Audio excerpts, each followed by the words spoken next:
You into that? I love talking to people about the most random things. You know? Welcome to the world of podcasting. That's all I watch is podcasting. Really? So, yeah.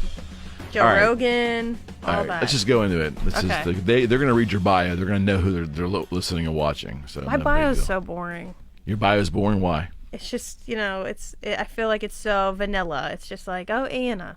She sells real estate. She's good at it. We all fight that. The end. We all fight that. It's like I like writing my own bio. Maybe because there's a little bit of ego there, or just because I've lived longer on this earth, or just things are weird. Like life has been really odd. Yeah. Not bad or good sometimes, just kind of like in the middle. Really odd. That's the best word to describe life. Odd. Yeah. Not even odd. Yeah, odd is odd. Yeah, if someone else wrote my bio, that'd be so strange. I wanted that, though. When we created this show and put this site up, I probably sent out 10 invitations, very non-ego driven requests. And I got like 8 back, and they were really interesting. Some were overly flattering and fluffy, and some were pretty cutting and right to the point, but nothing resonated. No, and you know what? I felt the same way when they were doing my article with the real producers. Yeah. And someone else wrote my bio. I was like, that's kind of how I am, but I can tell that they don't know me, and I don't know who they're talking about, so. That's some other person there. Yeah, it was just like the article. Okay, we'll talk about that. The article was just real beaver cleaver, and it just wasn't me. I don't know. Beaver cleaver? That's how I like. Like sterile? I don't know if it was sterile, but it was just boring. Okay. I try not to think I'm boring. But the way I must have really got lucky, because so many people say that. So many people in our field say, I'm so honored that real producers wanted to do that, because, there's how many agents are there? To get in that magazine is kind of a thing, right? Totally appreciative. Yeah, and I felt the same way. Yeah. I was in, I think, a couple months after you, and I thought they nailed mine. I was like, I don't know who the writer was. The photographer was great. I don't know who the writer was, but man, I was like, I couldn't write any better myself. That was exactly what. But all the other agents I speak to who have been in there have been disappointed, I guess, with not the photos, but the writing. Like the write-up or whatever. And you only have so much space. The writing, whoever wrote it is great at writing. Right. It's just, how do you emulate someone's essence? They don't know you. I've never saw them in person. Right. I send you, I'm not a writer, and I just send you I got really deep with my stuff. I felt maybe mine was too heavy for esoteric. Yeah, maybe it was too heavy for a real producer's magazine. They're like, relax, Anna, this isn't, Yeah, it was cool though. All right, so let's talk a little bit about this pandemic. I know it's funny. I don't feel like I'm beating a dead horse, because I love hearing just different takes from each guest that comes in to hear about it. Yeah. But we do the same thing for a living. You, I think, have a little more vibrance and a little more energy at it than me, because I'm getting older. But we do the same. We're both realtors. We're in real estate. You're actually a broker, so you're involved in even the mechanics of it more than I. On the personal end of it, watching and feeling empathy for your clients, because I know we've talked off camera, but that's been tough to watch. Would you not agree? Oh, yeah, depending on, the whole spectrum of clientele that you work with. If I'm working with someone who doesn't have a job anymore because of, alluding to the pandemic, or someone who doesn't have their health anymore because of the pandemic. When it first started, I had 7 deals on the table that were under contract. Yeah. And I lost them all. You lost them all? Yeah. They all went south? Not all of them. We'll just say 7 I lost. I had more in the pipeline that I was able to drag on and successfully execute after we were allowed to work again. But I had a house under contract. It was an older couple. Okay. And an investor was purchasing it from Italy. and he passed because of the virus. Yeah, it hit Italy bad. I remember it was like at the beginning of everything. So before it was really here? Yeah. So fear was high. We were shut down, but I remember watching the numbers. This was when the world was stopped. Right. And I was sitting on my couch and I was just watching the news, and I think 700 people died in Italy that day because of corona. I don't know. Do you remember that? Like I do. The beginning. Oh yeah, I remember the beginning. Terrified everybody. Everybody. I don't care what anybody says, even your most staunch anti-pandemic person. You can't tell me the first week, 10 days, everybody wasn't just gorked. Oh, you'd have to be a robot to not feel like we talked about this. It was like 9/11. That feeling where just everything is frozen. We don't know which way to move yet because we don't understand what we're dealing with. And I remember when schools were shutting down, that freaked me out. I was like, why in the world would they shut down a school? Right. You know, and then everything just... Right. And but conversely to 9/11, and why I think this is much more taxing on the public psyche, is that in 9/11, after about a week, I think we got our sea legs. And, you know, it wasn't about political leadership or anything. I just think we got our sea legs. We recognized what had happened. All right, they took their best shot. This little band of people took their best shot. We're still standing. Now it's our turn. You know, whether that played out to our liking or not doesn't matter. It's still that we kind of stood tall. There was a feeling of unity, wouldn't you agree? I was just going to say that word. You know, not that either pain was less or greater. It was two different, you know, types of episodes, but at least with September 11th, there was a unity amongst us. I feel the pandemic is kind of dividing us, depending, you know, do you care about someone else? Are you wearing a mask? Or, you know, whether or not you believe it's real, or how you treat the public. It's causing a division, I feel, almost, depending on how you stand.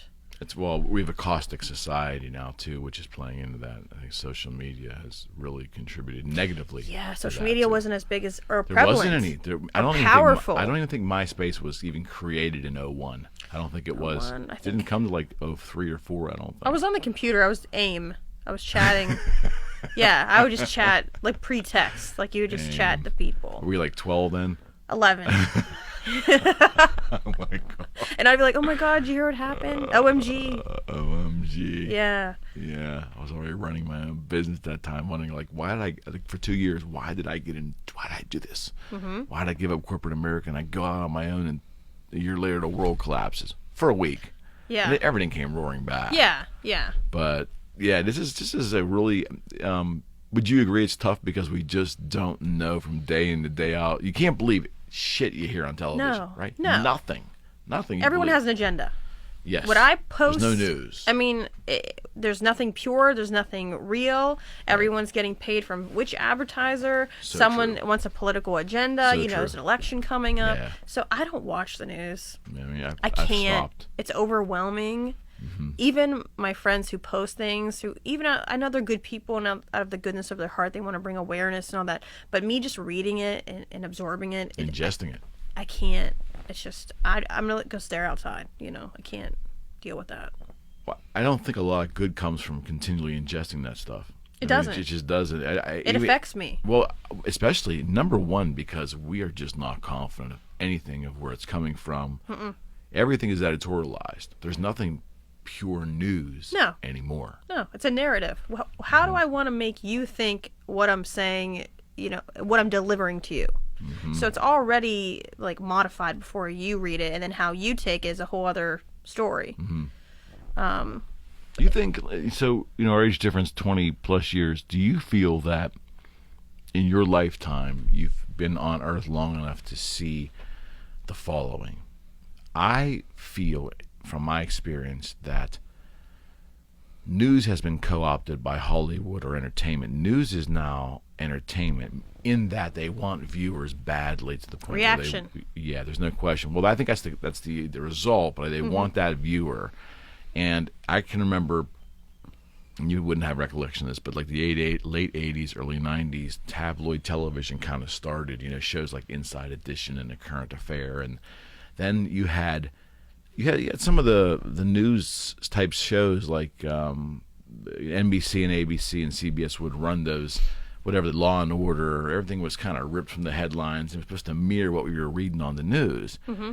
And they took our news, they took our real life circumstances, and I hate to say this now, but if you look back at it, some can make the argument they weaponized it against us. They turned it into entertainment as opposed to just, movies that are fictional and stories. It could take us out of reality, take us away from reality. Yeah. We don't want to indulge in reality, right? No, I've had enough of it, Yeah.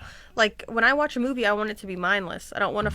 I watch it to distract me from the overwhelming realness that I'm dealing with right now. It used to be that way. Yeah. It did. I think it did. But I think the networks wanted to turn the news into entertainment, and they did it successfly. They've conditioned people to watch so much reality TV, whatever that is. Yeah.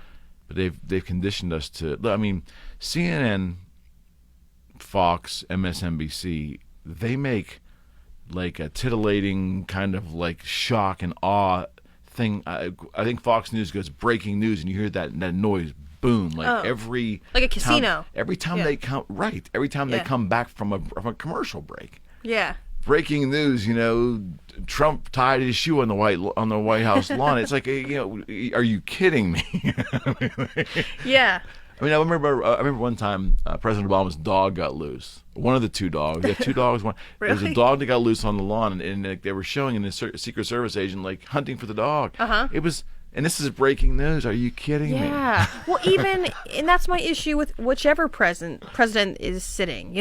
It's irrelevant. The press that comes in their press room when the White House makes an address, and they have their open forum where the news can ask any question, and the questions that they ask are so unimportant.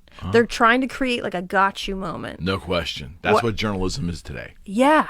Like, I know you're trying to maybe box President Trump intellectually or box Obama. Doesn't matter which one it is. It's been happening. Yeah, but it's trying to make you look dumb so they can take that soundbite and play it over and over and over and over again.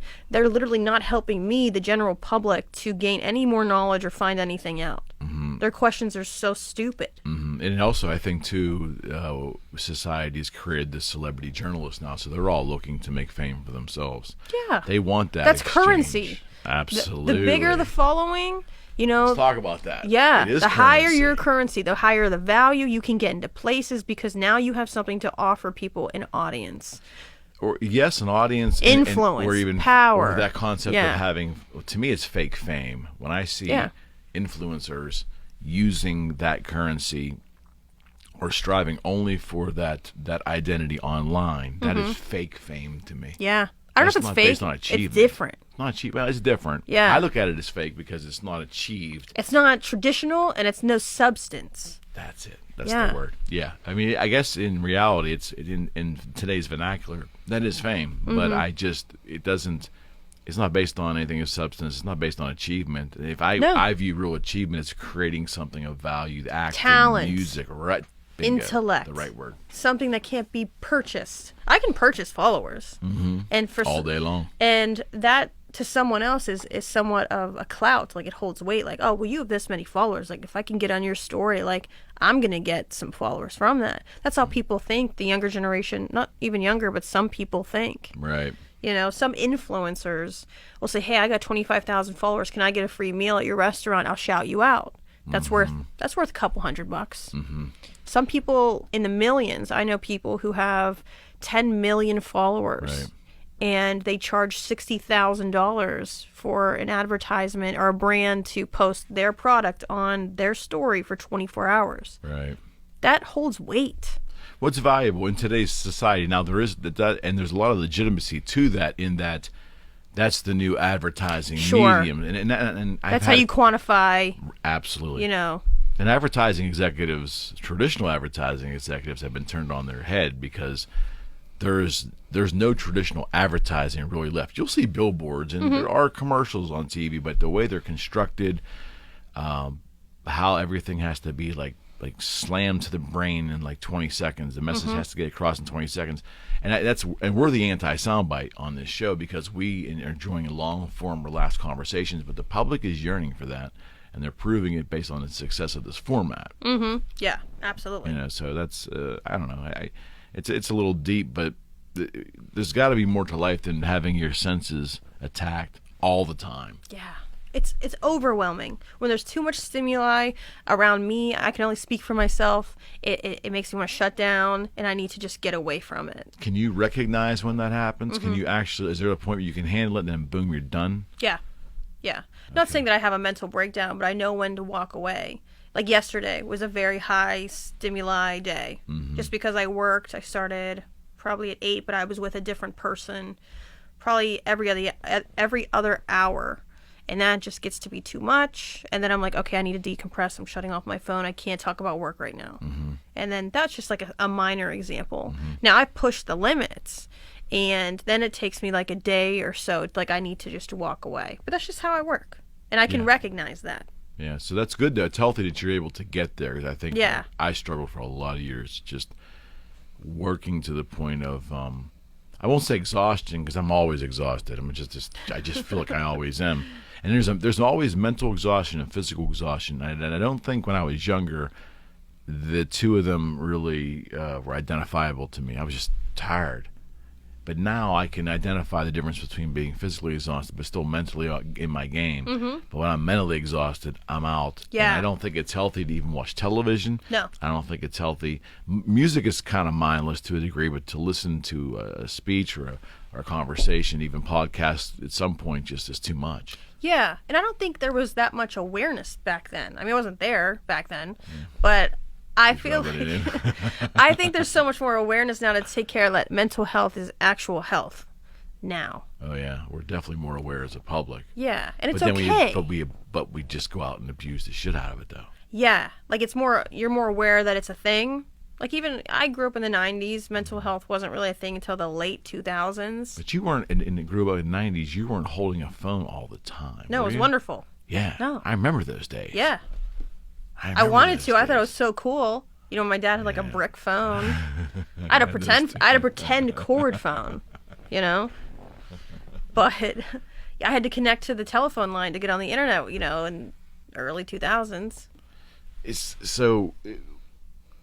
Part of my story is I sold BlackBerry devices in the mid-90s, and I thought it was the greatest thing I'd ever seen. I'd started a business where being able to get my email on my waist and respond back right away was crazy good. Addicted to that. And I think had it stayed just email, life would be so simpler. Yeah. But putting everything else there, the web and then the invention of social media, it just became so much. Yeah, because that creates another thing. It creates a sense of urgency, and with a sense of urgency, you're tense all the time, and that can affect you negatively in other ways. Like right now, if my phone lights up, like shoot, they know I'm available, and I'm not answering. Yeah. So they must think that I'm ignoring them. And if I'm ignoring them, I'm being negligent, I'm being bad at my job. You know, it's just... But that's like one thought, and the other one's like, "Hey, I'm living my life." Like that's another thought. Like, let me live. There's a lot of I think there's a lot of freedom with entrepreneurship, and I want to go down that road with you. But again, talking about we have a responsibility to ourselves to. There's no one that's going to structure that life for us. We need to find that space and that time to not be available, and it needs to work in your business framework. I understand that, but. We are both in a career that, would you not agree, that we can work as many hours as we physically can. If we want to work 20 out of 24 hours a day, the work is there. Oh, yeah. The clients are there, but it creates a whole... And I don't know how you feel, too, but for me, every interaction with a client, and we both probably have our unique ways of handling conversations, but the way we do it is unique, but also special. So I feel like if I'm not at my best... I'm not serving that client real well, and I take that really personal. But I know that I'm not serving them well if I have more clients at that moment and more deals and I know you do a lot of deals, and you have the youth and vibrancy to do it. I hope I still do at times, but I can get to the point where there's just too much at one time, and I've got to walk away. Yeah. And you don't want someone to feel offended, like if you can't serve them, like physically cannot or mentally serve them at this moment. Right. So it's like a competition within yourself. Or if I can just put up the facade, like, yes, I'm doing this right now, just so you know, like that's enough Like for them to hold them off, I can hold them off for one more day. Then I can go to them. You feel most people that come into our business as new agents, people that join real estate, young agents, whether it's younger, mid, because the great thing about this business is that there are exceptionally wonderful young agents. Mm-hmm. When I say young, younger than me, but from all walks of life, from all age demographics, you can find excellence in this business. Would you not agree? Yeah. Do you think that at times, though, there are people that come into this sphere, and it's not really about education, it's just about the willingness to really want to work, and a lot of the public misconstrues what we do. The assumption is wrong. Would you agree with that? Yeah, but that's, piggybacking off of what you said earlier, everything's how they portray it as wrong, Like, what do you mean? Like, if you're saying, like, what we do is wrong, like, are you talking about a stereotype with agents that I don't mean wrong. People? No, I just think, no. I mean, they have an opinion of what we do. The public, would you not agree that realtors as a whole have not done a tremendous job over the past decades really explaining, number one, what our function is, and number two, the process how we work with people? Sure. Oh, yeah, but who's going to digest that? Who's curious about that? I think people have a negative. I think that listen, we're not at the lawyer level yet, but I think there's a lot of negativity when it comes to realtors. We all walk around and drive fancy cars and make tons of money and work 2 hours a day. That perception with some folks is out there. Absolutely. And we have not done a lot as a as a group of business folks to combat that. Yeah, because I feel like I'm more of a guide. I'm a real estate guide. Mm-hmm. Someone has not an issue, but a goal that they want to achieve. So they come to Anna, and I consult with them, and I tell them how to do it. Right. That's my job. But I guess, like you're saying, that all we do is we can work whenever we want. We sleep until noon, drive whatever car. That is, but that's also perpetuated. Sometimes there's people who do that shit. I don't mind people perpetuating if living their lifestyle is perpetuating a stereotype, but they've earned it, is legitimate, then they have a right to do it. I find it very funny that there's a lot of folks perpetuating a lifestyle, and it's a big facade. Yeah. That's not helping our industry any. No, but because they're gone a month later. Yeah, the turnover rate is crazy.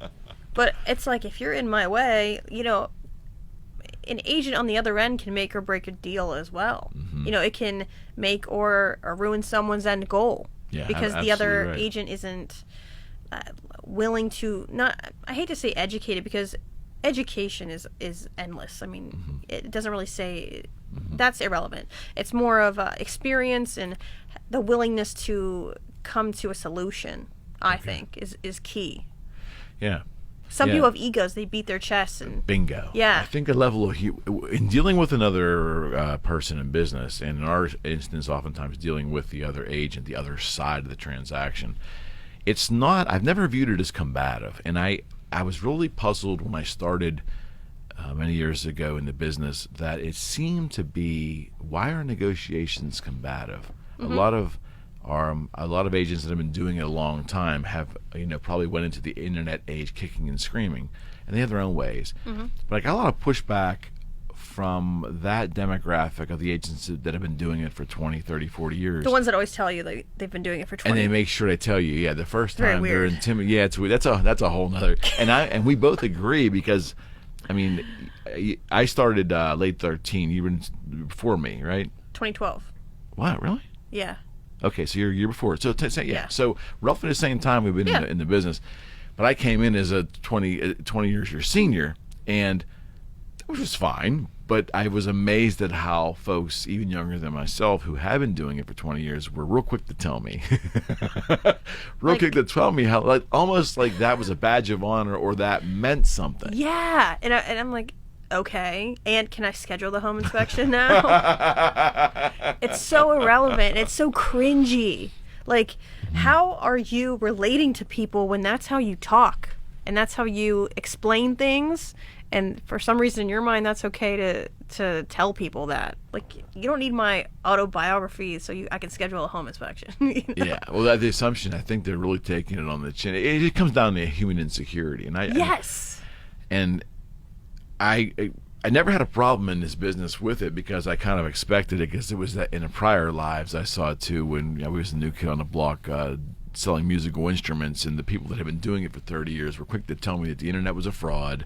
You're not going to make it, and one guy even said to me, who'd been selling instruments for decades, actually said this to me in 2001, 2. He said, "I see you're having some success is what I hear, but that newfangled interweb thing, don't expect that to last. And when it doesn't last, you're going to be coming to me looking for a job." He said that to me. And I'm like, okay, well, I'm here to give you money. I'm here to buy a couple guitars from you. Do you want my money? Yeah. Without the comment? Yes. Or in spite of the comment, do you want to do commerce? Yeah. It's just amazing. It's so amazing. Not everybody approaching you is coming to you through intimidation. No, they're looking for some type of external validation, which is why they make those comments. And that's more a reflection on them than myself.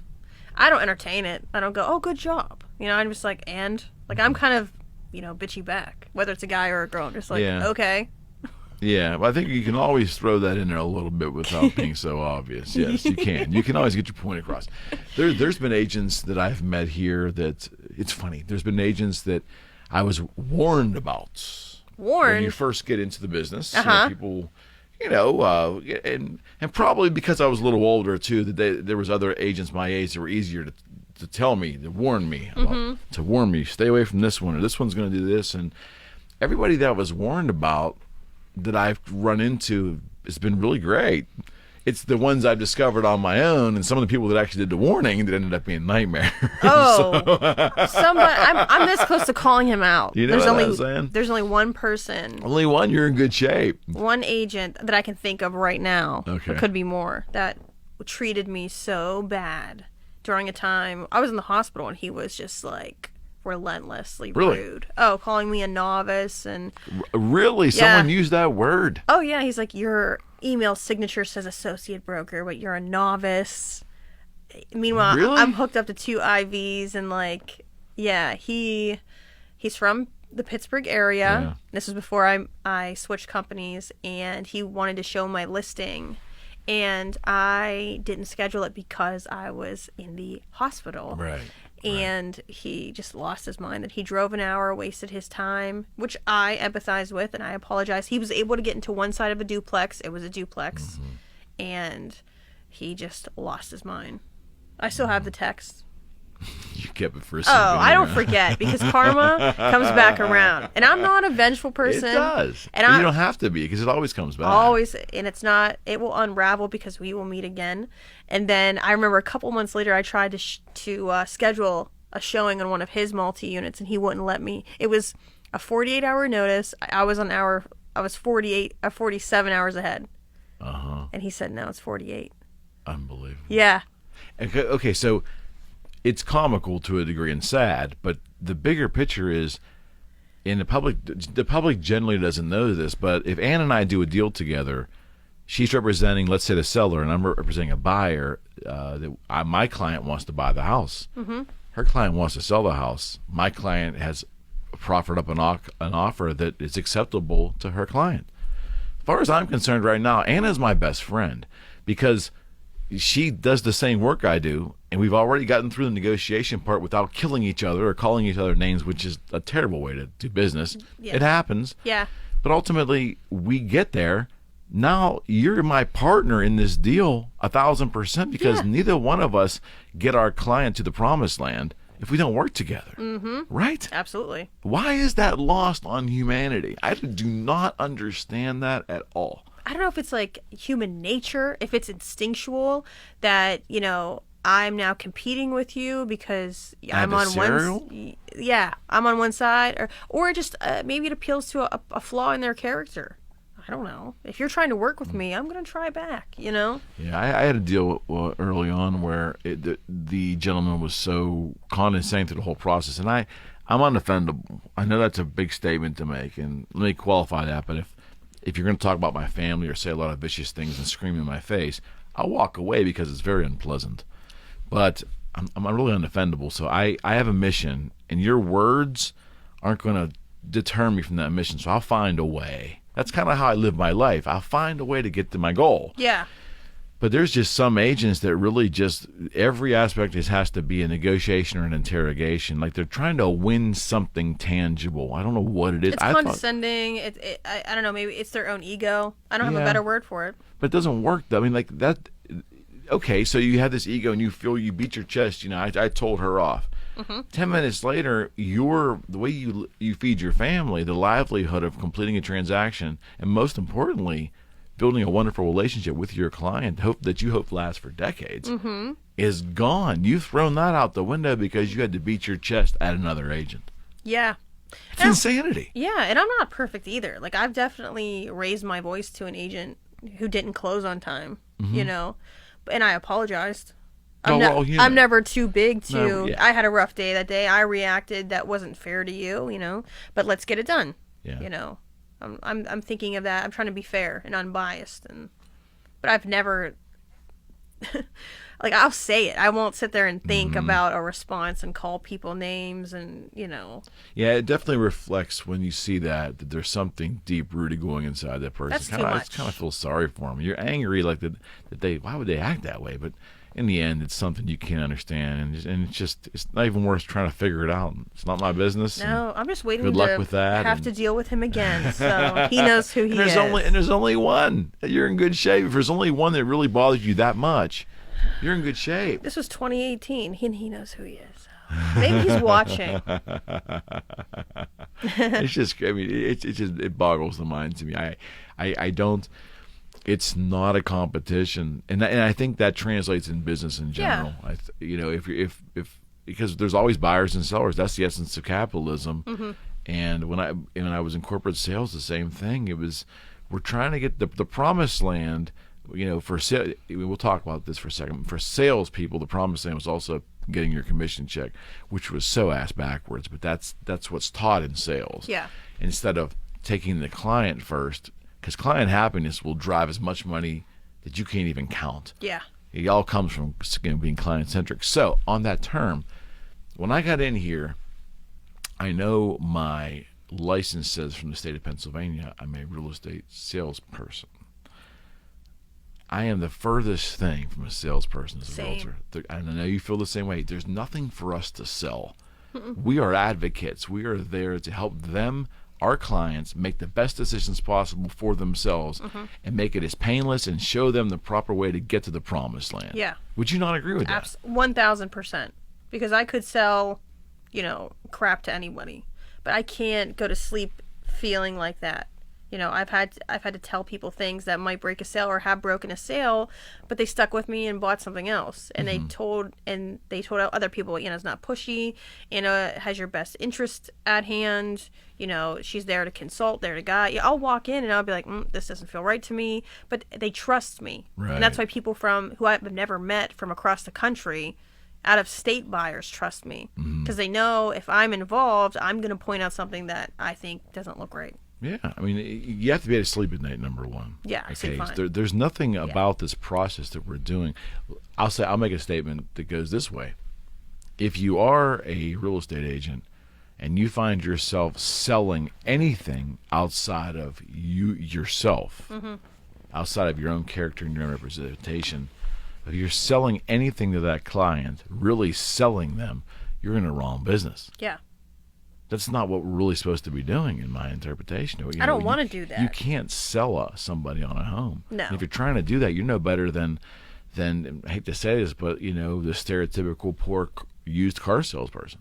Yeah. You know, who's, you know, unfortunately they fight a stereotype too. But yeah, that's a different stereotype because I have clients who are cars people. No. They're great. Yeah, there's tons of them. But the typical you hear from a used car salesman, that's a stereotype. And because traditionally that's the name of it. Yeah. Well, it is. But I think that's more reflective of the system of buying a car, which is antiquated and creates that adversarial kind of environment. I have no idea how the car business works. That's like, I know as much about that as I do the Mariana Trench. I don't know anything about it, so. I don't think a lot of people know what's going on in the Mariana Trench either. Same with car sales. I have no idea. Out of blue. All right, so let's talk about being an entrepreneur for a second. Okay. So you're a successful young entrepreneur in today's society. And we had this pandemic. And I am of the belief, and if I'm wrong, I want you to tell me I'm wrong. Give me reasons why I'm wrong. But I think there are powers that be in this world that aren't even connected politically. They're just people of influence and massive wealth that think that the world's screwed up and needs realigned. And I'm sure there's popular names out there. The names are relevant too. But I believe that that's the case. And the easiest way to separate a people is to separate them on political lines, which are generally, you would hope, are connected to philosophy, which oftentimes, unfortunately, they're not. Mm-hmm.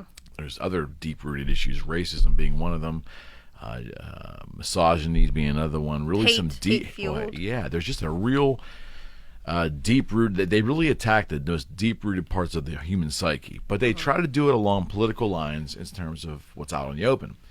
This pandemic's a little different, and it's starting to fall under political lines now. Yeah. But early on, I had the feeling, and I shared this with a couple of guests, and I do want to hear your opinion.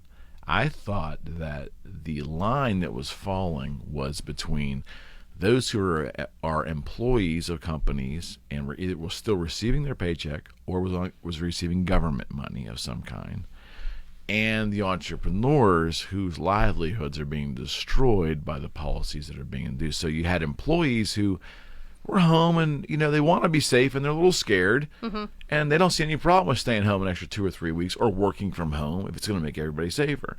Versus and they can't understand why the entrepreneur, although we want a safe life, a safe world too, we also live and die by our ability to earn money. It was a life choice we made. We took the risk. We went and did it. I think that's where the dividing line was for a while initially anyways. Would you not agree? Yeah, I definitely felt that. I don't feel it now as much because I'm allowed to work again, but I did feel that initially. Like it was a change. It was an adjustment I had to make, and it was affecting me. And I was like, I cannot believe that I can't go to work. I'm young, I'm healthy, and I can't go to work because of a virus. Not saying that it's not real and it's not because heavy. Of someone's decision. Yeah, but the virus is a player in the whole thing. But. Well, and then here we go with the political, falling it under a political thing. My governor, one state out of 50, decided that my work was not essential. I'm not a fan. Yeah. And how could I? Yeah. Be? But he banned it. First of all, it wasn't clear. We have a red, yellow, green phase system. Do we? I guess we do. And he said that my work was non-essential. Housing was non-essential. Ohio never shut down. I live 15 minutes away from Ohio. Right. And my cousin was able to work and someone made a good point. There was a nurse, an essential worker. She wrecked her car, and she wasn't able to buy a car in PA because it was considered non-essential. So how could the nurse get to work? Wow.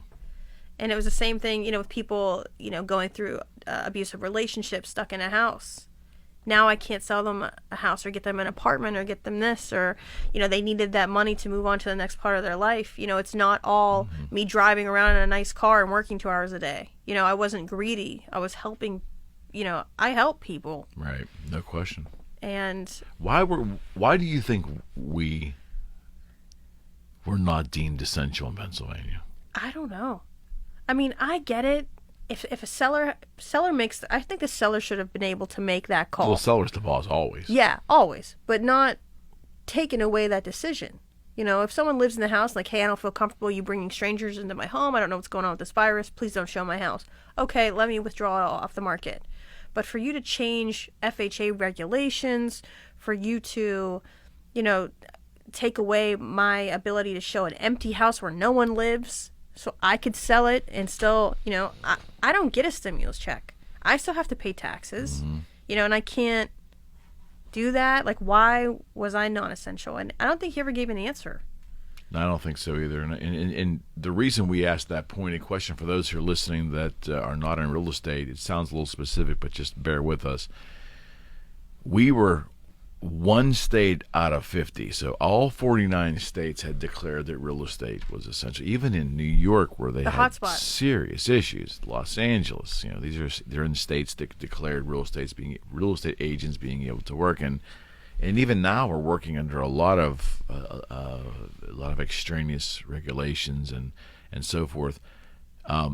yes, it hurt all of us. It did, and we're sore about it. Yes, but it wasn't just us that was being damaged.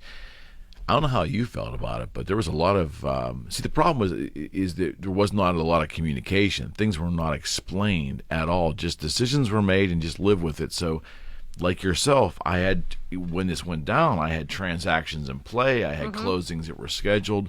What do you tell a buyer? What do you tell a seller? This is a big decision for people, and this is where I really have a hard time understanding how your dwelling, where you live, what may be the biggest purchase decision for most citizens, home, right? How is that not an essential part of someone's life? That really, I don't know if it's this. Of course, we don't need open houses. I get that. Don't want to congregate, and we'll do whatever's required, but usually we're standing around and showing a house with one or two people. Yeah.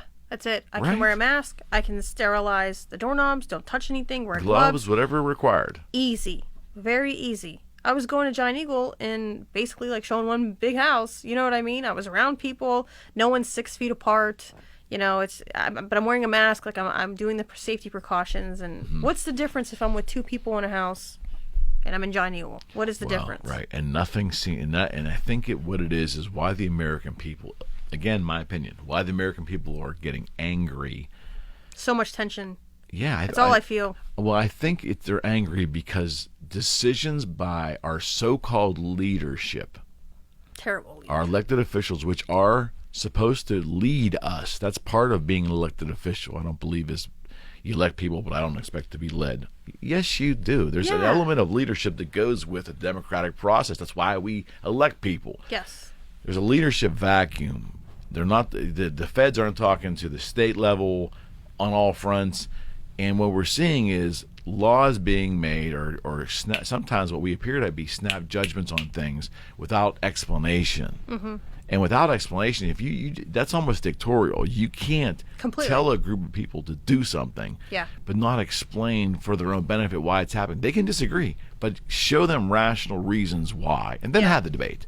But don't just do it with no explanation. Because to me, it seemed like he had some kind of bent toward the real estate industry. So what's naturally going to happen is people are going to dig into his past and see, you know, who did he fight with in the Realtor Association, all that nonsense, which is so ridiculous. But it didn't appear that he had some kind of vendetta against what we did for a living. He may not, but that's the appearance he gave. I don't know if he did. I just think it was so negligent and careless. Like he wasn't thinking, or he wasn't. Listen, the healthcare workers were number one, absolutely, but there should have been some guidance on real estate, which makes up 25% of the economy, which is why 2008 was so... Economy doesn't matter to him. Influential. It doesn't. But I'm saying if real estate was so big in 2008 that it caused, you know, stimulus to have to be bailed out, companies had to be bailed out. Now you're telling me in 2020 it doesn't make a difference if it's essential or not in PA? Now you're telling me if it was big back then, you know, now it's not? He didn't care. You know, he didn't think, or I just thought it was negligence on his part. Yeah, and it's tough, and it's. I know that you and I go out on a limb even saying this because I'm at a point where the society's so caustic that I don't even want to share my thoughts anymore. Here, and I have a podcast. Go figure, right? The real ones. Oh yeah, we can talk about shallow things all day. Haha, funny. But if I tell you how I really feel, you're gonna label me that. You're going to twist it and label it as being something negative. Of course. People, that's all we do as a society is with labels are the downfall of the human race. When you label everything, you pitch. And you know, I was listening to Eric Weinstein last night on the podcast, a great podcast called The Portal. Oh, I love watching him. He's cool. I just love watching him because he is articulate and so intelligent that his delivery, and so calm. Mm-hmm. He'll make a statement and I'll go, wow, why couldn't I have come up with that? It's just so, but it's good stuff. It's just good stuff. He made a statement last night that you know, we as a people have really got, not sheep's a terrible analogy, but we've really become followers instead of independent thinkers. Mm-hmm. And our group of independent thinkers in our citizenry has really shrunk. Yeah, everybody's just going with the flow. You know, politics has become like an NFL league, right? You pick your team and you're rah, and you know, it's the Yankees versus the Red Sox, Democrats versus Republicans. We root for our political party like we root for our baseball team. So what is weird. wrong with us? Yeah.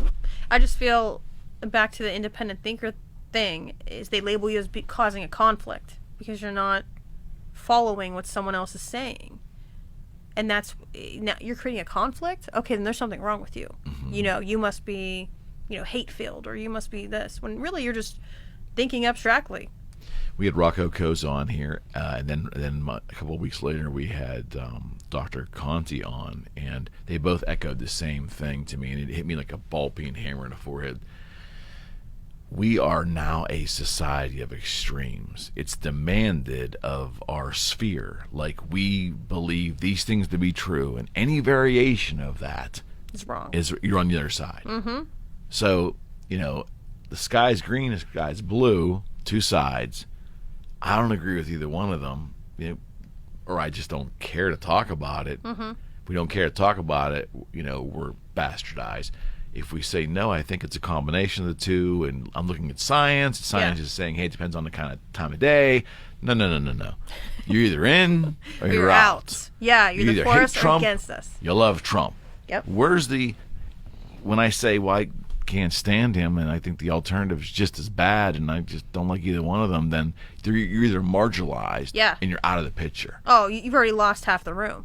You know what I mean? Yeah. How do we get there? Why are people so passionate about stupid shit? I don't... Like, that's where... I don't know. People, they hate other people like they know them. Mm-hmm. It's weird. Well, to wear it as a badge of honor, like, I love philosophy. So some guy said, look, all bullshit aside, what are you? And I said, wow. I said, I don't... Boy. So I thought about it, and I said, I'll admit this. I probably am... socially, if you break it down as socially and economic, socially I'm probably in the middle because I'm really undecided on so many social issues, which throws me in that mucky middle. Mm-hmm. I'm probably conservative, moderate conservative on economic issues because I believe in the power of capitalism, and I don't want unbridled. So you say that I don't want unbridled capitalism without regulation, where the unfortunate get murdered. I don't want that. No. I don't want anybody to get hurt. I just think that there's better ways to run a government, and it happens to be on the capitalistic side. If you say that to someone who has a very liberal bent, some of my friends have even said to me, goes, you are just so misinformed and so confused and just la la la la la la la la. They already stop you because they don't listen to everything you're saying. No, they don't want to hear it. Or listen to the context. Or listen to the it. place it's coming from. And the far right's no better. I can tell you right now. But me saying I'm a moderate, I got right friends on the right that think, oh my God, you got to get off the fence. You're wishy-washy, but you got to figure out what the hell you believe. Listen, I'm probably more in tune with my own personal philosophy than most of the people around me. Yeah. And I don't say that with ego. I say that with reality. Mm-hmm. I'm more in tune with what I believe because I put more time into thinking about it. Yeah. It just doesn't fit the narrative. Yes. And you know what? I could wake up and feel different, and by 5 p.m., I'm thinking something different. And I have that freedom. I'm allowed. Human. Yes. And that's what I am. Yeah. And I don't think we should run from that either. But we're also we are in a would you not agree? We are in a career in a field that works with the public, and it's a relationship-based business, which makes it beautiful. Mm-hmm. I love the fact that that's what we do for a living. But I know you well enough to know you never look to offend, and really you could care less what someone's political belief is, and that's how I am too. Yeah. I don't care if you're a communist. If you're here buying a house and you're a nice person and you have a great family, you're treating me well, mm-hmm. and I see you treat your family well, I assume you're a pretty good person. Exactly. Right? I think the same exact way. Yeah. Yeah. I don't care if you what your bent is. Mm-hmm. If you're not pushing it on me. Yeah. Why would I be? We have the freedom to think differently. Yeah. And that's what I love about life. That's supposed to be the beauty of America. Yeah. The diversity is supposed to help us, not pull us apart. And it's a very interesting time to be alive and kicking. Mm-hmm. So we're going to do a complete right turn on this show because that's what we do all the time. Okay. I appreciate you being so blunt and fair with me on that. Yes. You have an interest in, correct me if I'm wrong, in aliens. Okay. You know we were going to go there, right? Aliens. I don't think I have an affinity for aliens. I didn't say affinity, an interest. I said. Yeah. I mean, you can't say there's not aliens. Well, there you go. Right then and there, you're just telling the average person that you believe in aliens. I mean, I hope there's something cooler out there than us. That's a good way of putting it. I mean, this Earth it's got to get canceled. We need to start over again. Oh, don't say it. Well, I can wait till my generation's gone, or 2 generations from now, maybe. But I mean, not like green people, but, but, I mean, the space is so vast and ever expanding, they say, and I mean, I can't say there's not something else light years away. It's like dreamland at that point. It's like not normal. Do you have trouble rectifying, because I do, rectifying whatever belief structure we have? Not any particular belief, but just the idea of a greater power, real esoteric stories, biblical stuff, all that. Do you have a problem rectifying any of that stuff with science? No, I think I'm okay with them both existing. I'm like, there has to be higher power. There has to be. And then, by 5 p.m., like, no way. See, you spend so much time in the car driving, you got too much time to think. That's probably it depends on who I'm listening to, where my head's at that day. Something beautiful happens, I'm like, there's a higher power. Then some shitty happens, I'm like, damn, I knew I was alone on this earth. No one gives a shit. Yeah, right? No one's up there looking after me. We're all just frogs, yeah. So you came on my radio show a couple months ago, which was just nuts, because you only could give us like 20 minutes. You were in between appointments, and you dropped by the station, jumped on, and I think by the time you left, I was more confused than when she arrived. I know. Remember that? Yeah, I do, because I was like, the people watching you, I think, were mad that I liked Kanye West or something. I don't know about that. Yeah, we covered everything on that show. Music, and also I think at the time I was making fun of Rob Cole at the time had been on a couple weeks earlier. Yeah. And talked about New Kids on the Block. Yeah. We were talking about you were like, who's your classic rock go-to? And I didn't have one.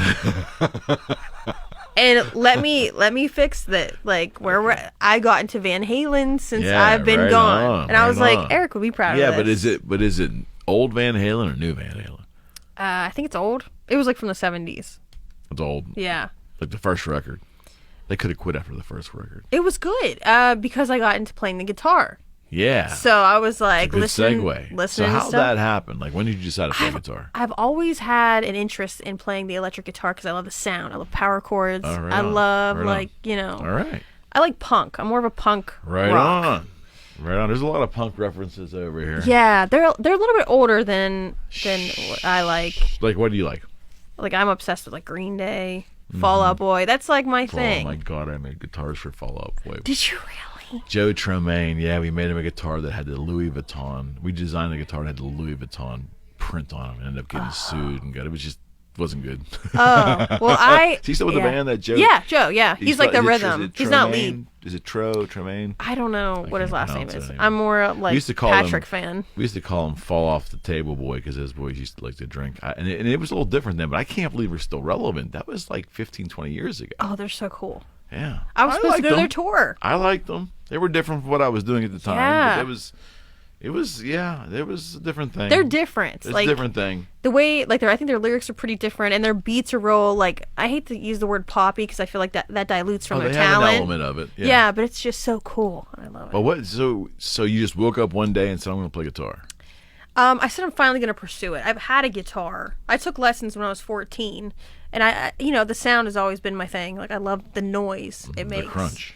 Yeah, it's just so like I get it. Feels great. I get it. And quarantine. I was like, you know what? Quarantine did that to a lot of people. I was like, I'm learning it. I have an amp, so I just plug it in. I just crank it up and I just jam. And so I had lessons, but I took lessons before quarantine, so pre-quarantine. Okay. So I had enough lessons to get me through to kind of build on it. Right. And then he was doing like virtual lessons. Mm-hmm. But he doesn't push anything. My teacher doesn't push anything on me. He's like, what do you want to do? Do you want to learn like the theory of music? Do you want to learn this? Do you want to get trained correctly? And I'm like, no.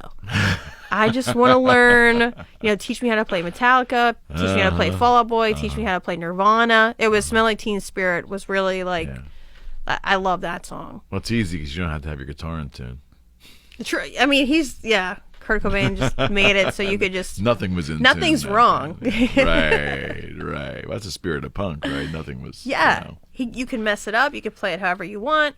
But I got into, like, their stories, too. Like Nirvana's story and Metallica's and Motley Crue was really cool. The Dirt. I watched The Dirt. Yeah.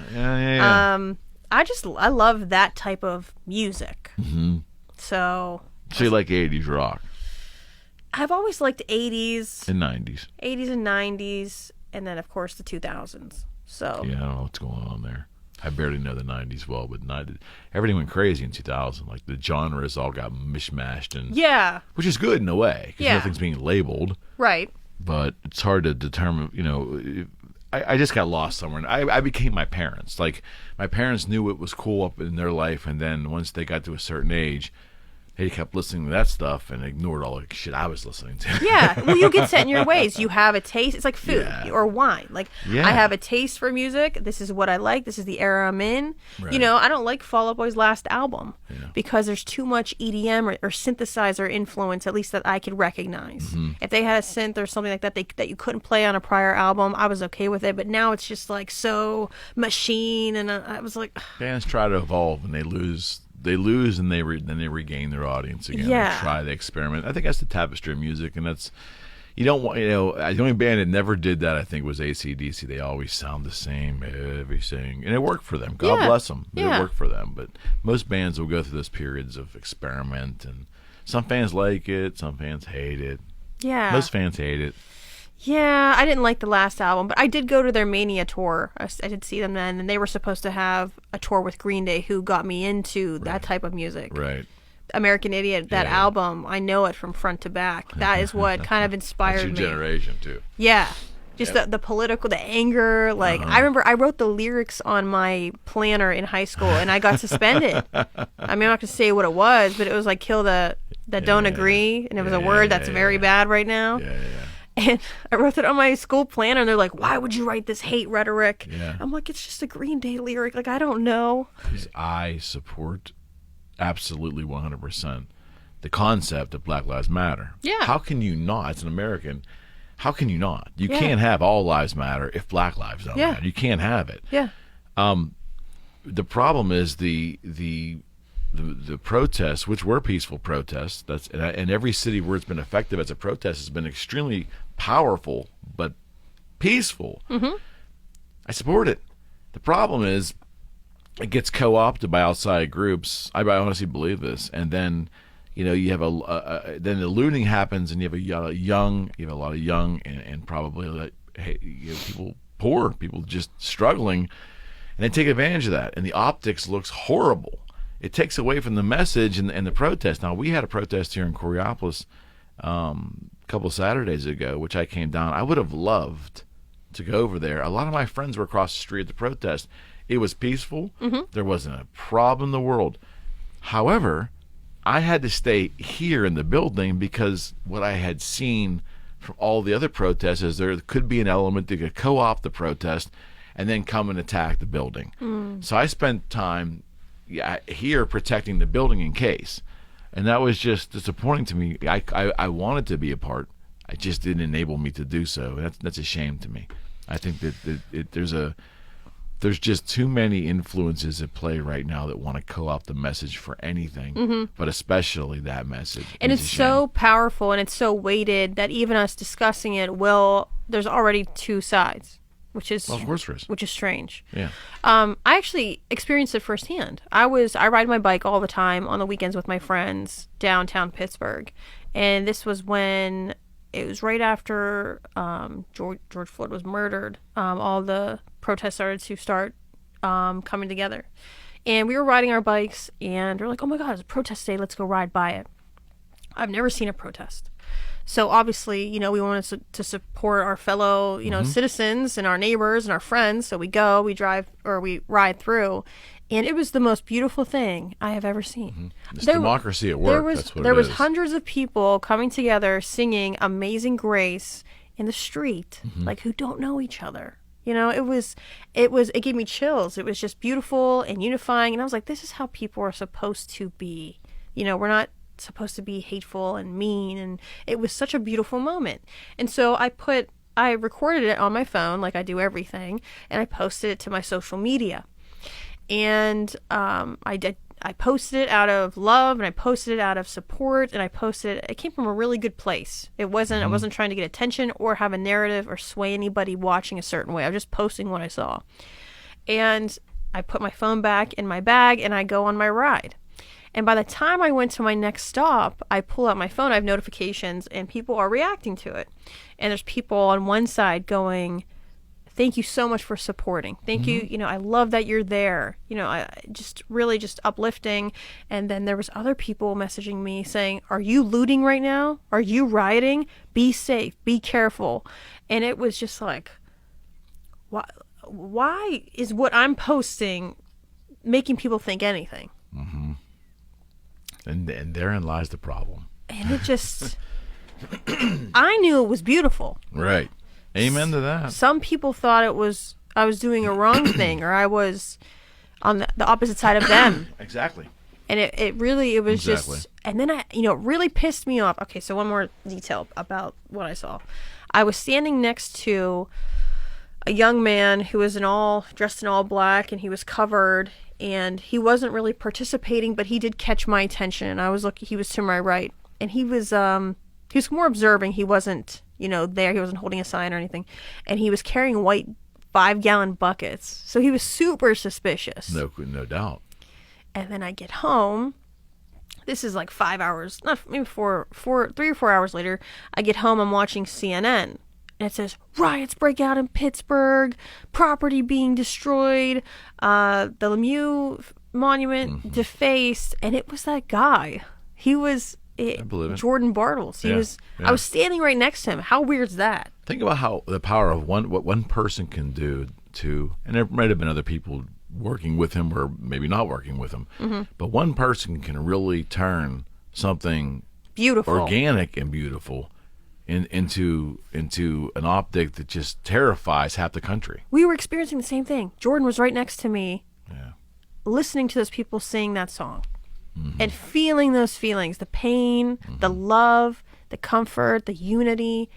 And he still had an agenda. And he was like, I'm going to destroy this. And that, I can't even understand that. So let me ask you this crazy question. So obviously he's been, brainwashed is a funny word, but he's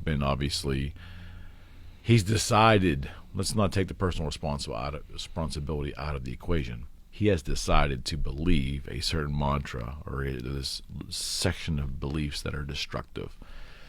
How is he any different than the people that drove the plane into the World Trade Center? I don't know. They both believed one was a perverted version of Islam, and this one's got some kind of destructive belief that he has, and he went out to carry it. Destructive. Yeah. He could have killed people. Yeah. There's no question. He had 5-gallon buckets of gasoline. He wasn't out to be nice to anybody, Right.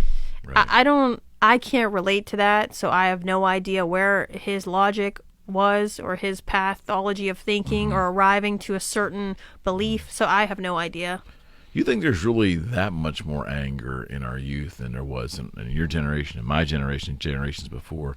Or do you think there's just social media just amplifies everything? It's just amplified. I think it's been around because we had to learn it from somewhere. Yeah. And then what happens is that amplification gets co-opted by media, and then the story becomes that the world's just so bad. And I think we have hot spots of crime in this country. It's horrible what's going on in Chicago, the amount of murders daily, but that's been going on for a long time. I heard it from my grandmother who lived in Chicago as a nurse for, when the mafia was doing and they didn't even actually know how many people died daily. The violence has always been in that area. There's always been violence. I feel it's almost normalized. Unfortunately, it's just violent. Or we're getting numb. Yeah, desensitized. I'm very desensitized to a lot of things, which is unfortunate. It's a shame. Yeah, but I have to be. Otherwise, I'm gonna be crying every day over what's happening. That's a good point. That's a good point too. I think we probably all have become a period of desensitized.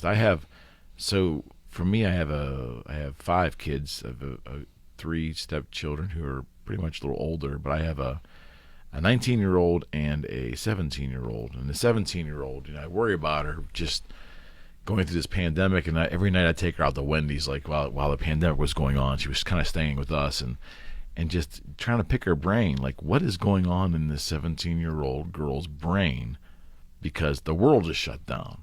And trying to see things from her standpoint, and it was really hard as a dad, and it was hard as an older person to really look at things that way. But I couldn't imagine. I think back when I was 17, well, how would I have dealt with that? I would have dealt with it, but how would I have dealt with it? Well, it would have been different, too, because you didn't have social media back then. Right? Exactly. So it's like, even I'm out of touch with 17-year-olds. My brother is 16. Yeah. And, he seemed fine. Their lives didn't really, I don't know her life, but his life didn't really change. It was kind of like, I'm just doing school from home now. Same. I'm going to the park. I'm hanging out. She goes to the gym a lot. So that's changed. And she could. I think the big thing was for weeks they couldn't see their friends. Their friends. Oh, were that's all true. Yeah. So we're all stuck with. Well, I live by myself. So she went and stayed with Dad for a couple of days because there was nothing else to do, I guess. But and she got free Wendy's at night. I guess that was the thing. But I just that whole thing of amplifying the bad, it's only going to get worse. You would think it would get better. I really hope it would not. take a tidal shift. We would need a tidal event for things to, because the more we communicate, would you not agree? The more we communicate, and the more the expectation. You're talking about clients being upset that you can't get back to them in 30 minutes. Mm-hmm. I have them too, and it's you try. Mm-hmm. But is it really a healthy way for us to live? Like it depends on the immediacy of it all? It depends on your bandwidth, on the type of person you are. I can handle like people, hammering me all day. I can handle that up to a certain point. Okay, but you have your point. Mm-hmm. I have my limit. It's definitely grown over time because I'm used to it. I've become desensitized, and I'm like, that's okay. I don't sweat this. I'm very efficient on my advice now because a lot of people have the same questions. Right. And I have a relationship, too, with the people trying to talk to me. So I set expectations with them. I think that's important. Very. It saves me a lot of trouble. And outside of real estate, just in life in general. And maybe that's where we're failing as a society, is we're just not. When we start a relationship, or even during a relationship, I think it's imperative to set realistic expectations. Absolutely. But that comes with experience. You have to have a bunch of shitty experiences, depending on how hard-headed you are, on what to do next and what not to do next. That's what, at least, I learned by trial and error, Yeah. Well, you got to pay attention, too. You can go through a lot of experience in life. If you're not paying attention, you can't learn from it. Yeah, if you don't learn, then you're going to be miserable. But. Do you see how she changed the entire alien question? She went to guitars, which she knew. I just dived right in there, and then we went back to social media. We could talk about aliens. But we went to the alien question.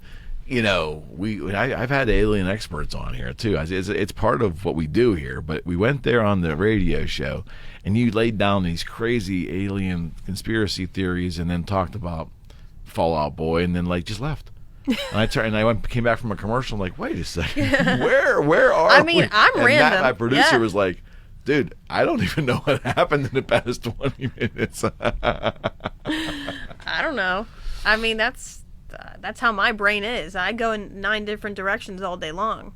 Yeah, but a young so being that's the way it is. Being a young female entrepreneur in a career that you pretty much single-handedly take care of everything in the workflow. Yeah. Would you not agree? It's all-encompassing. Yes. In the way you choose to do business. Mm-hmm. That is a different kind of entrepreneurship than what a lot of other people do. Would you not agree? Yeah. Real estate has its own unique workflow. Mm-hmm. Yeah, I'm not like a building. I'm not where someone visits. I go to everyone, and I have to. Today, I had to go make sure the carpet installers could get in, and then I had to go get a lockbox off something else, and then I had to go put a key on the new listing, and a lot of logistics. Yeah. And for her, a lot of driving because so much. She sells everywhere, but she jockeys between the Robinson Township suburb of Pittsburgh all the way up to Newcastle, and everything in between. It's like my normalcy, though. People are like, "Oh, really?" I'm like, "Yeah." Is the driving cathartic for you? Sometimes. I get a lot of speeding tickets. It's not cathartic for your wallet. No, or my license. I'm filing an appeal in a couple of weeks strategically so I can fight. I was quarantined. I got tested for COVID, and I couldn't go to my court hearing, but I forgot to call them. So yeah, that's a problem. Yeah. You're too organized for I'm that. not wrong, am I? I mean, it was on my fridge. I forgot. On your, it wasn't in your planner. It's just a ticket. I'm bad at planners, so everything I do is in my mind. Like I See, my I memory. gotta do that. That's a dangerous way to go. And trust me, the older you get, the brain is not as sharp. I could run that way 20 years ago. Yeah. Pretty efficiently. Yeah. And then I find myself like, whoo, like I was supposed to do that today. Okay. I mean, it has changed a little bit over time. I did, like, some days I'll wake up and I'll be like, what day is it? I can't remember what day it is. And I'm like, wait, who am I meeting today? At 9? So you don't have that written down. They make Google calendars and Apple calendars. Well, it comes to me. I'm like, my brain's like, it's like a microwave. That doesn't always work that way. It's got to heat up. Wait a second. Oh, that's a good one. Your brain's like a microwave. Yeah, I got to turn it up. So when my alarm goes off in my bed, I'm like, before my eyes are even open, I'm thinking. And it's just like, okay, the microwave's on. It's warming up. Okay, what day is it today? Tuesday? All right, that means this happens. Bam. All right, so my days, I remember now. It's like a catalyst, a web. It has to warm up. Mm-hmm. I do write some stuff down, but it's not in an organized planner. It's like, it's written on a white random envelope on my counter. I'm like, okay, that's what I'm doing. All right, I got it. And you can make that work. It has worked for years. I'm going to probably say it probably will work for many more years. No. There's going to become a time where it's not going to work. I'm assuring you. Because everyone older than me, like 10, 20 years, they're very organized and they have their planner and they have this. And I'm like, I will get there, but I'm not. I'm not all that. I'm getting better. But it's only out of necessity now. Yeah. I just cannot remember. There's I'll no set way. alarms. Like, if I need to call somebody, I'll say, Yeah. hey, Siri, set this alarm for 5 p.m. and then label it. And I'll use my calendar sometimes, but I'm not consistent. Like, we have so much technology at our disposal. It's almost like, how can we not be? Yeah. And then I'm reminded throughout the day of, like, what I'm doing. And now, let me ask you a question. So that non-organization in your daily workflow, does that speak to, because I think it does with humans, but let me see what you say. Does that speak to personality type? Yeah. It's just me. Right. I know. Flying by the seat of your pants. Always. Yes. I get a little bit of that. I ran in a former life, I ran a whole business that way, which was just not the way to do it. But it worked. It wasn't optimized. It could have been better. Yeah, sure. But I kind of enjoyed the fact that I would make a plan to fly to everything was just hodgepodge. I'd fly to Chicago and I'll print that boarding pass out. I think I had the flights at 8. I gotta be there by 7. I think, and I'm always thinking that's how things are. And life did not run real smooth doing that. Well, that's like today, for instance, I didn't write down anything I did, and I had to do things in a certain sequential order for it to work today, and it did. It was like I woke up, I had to go to the house, but I had to get the key first to get to the house, to go disarm the alarm, and then I had to go to a different, which is another, go across town, different house, right? Get the lockbox, right? Go to the office, get the key from someone's desk. And if I didn't get that lockbox first, or if I forgot a key or didn't place a different key, like everything would have toppled. And then I went to Pittsburgh. I had to put the lockbox on the house. Like, it was stupid shit, but it was like, it had to be done, and I could not miss. But then I had to pack for myself, like today. Like, I'm coming here, and then I have showings scheduled after this, and then I am going to my friend's marketing company, and I'm shooting a video for them, and then I'm going to the gym, so I have to bring different outfits. And then it sounds like it's organized. It's like in my head. Nothing's written.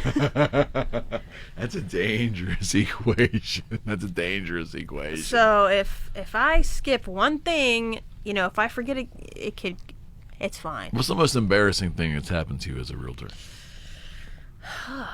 I probably try to suppress that memory. At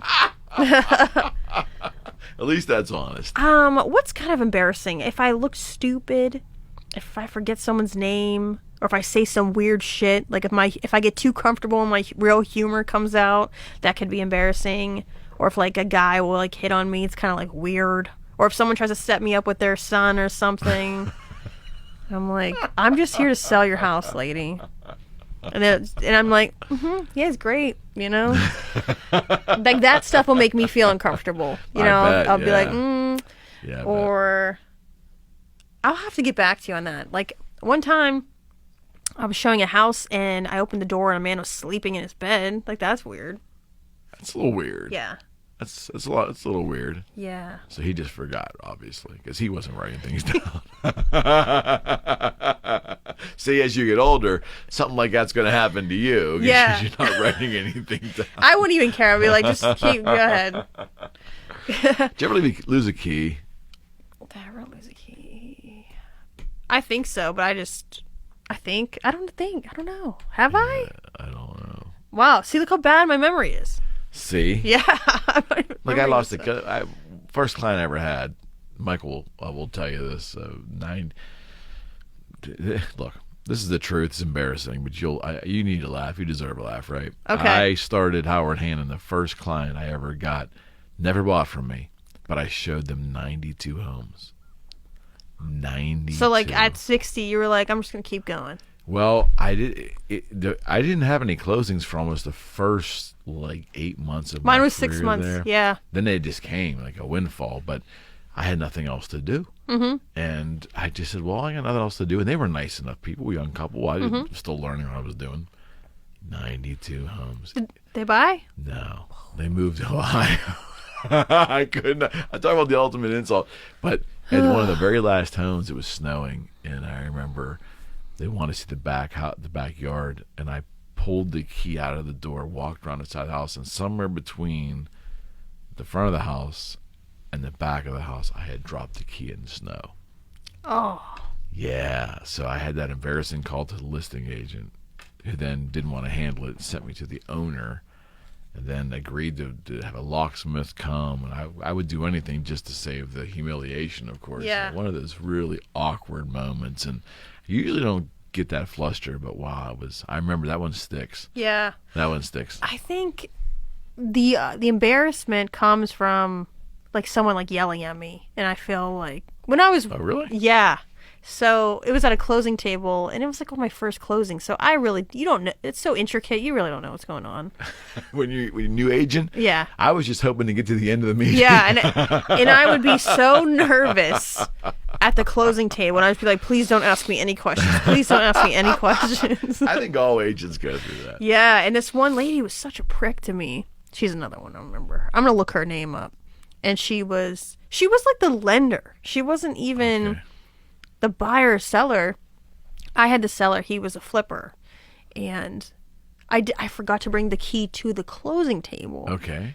And she was like, yeah, go get the key in front of everyone. And I was like, I'm going to slap you. Wow, really? Yeah. That's a little condescending. Yeah, she was just like a jerk. Because I was really, like, I looked really young when I was about 21. You had that green kind of look. And I was innocent. Yeah, I had that green look, like, okay, just tell me what to do and I'll do it, you know?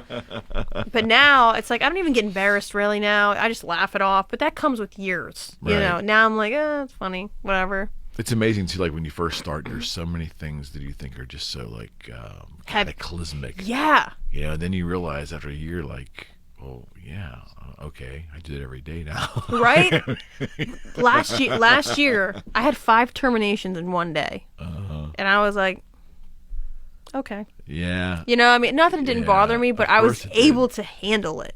Right. Which was pretty bad. And back then, you got one termination, you're like, wait a second. Yeah, you take it so personally. Yeah. It isn't about the money. You just take it personally. I'm like, sign it and let's move on. You know? Now I'm like, let's go. We got things to do. Right. And that I think comes with sea legs, too. The other thing, too, was that coming from the Howard Hanna model was very formal. It's about as formal as you're going to get, probably with the big the big brokers. Yeah. So you have that element of formality, and the thing that I had determined when I took this job was, I've been running my own guitar business for all these years. There's not a formal thing in my body. So they didn't like my denim. They didn't like me wearing a baseball cap. There was a lot of things about me that didn't fit the model. Okay. And they made it, and some, for the most part, wonderful people. But there was a couple people there that made it known that this is not the Hanna way. So there was some awkwardness there. There was, and again, nothing against the company at all.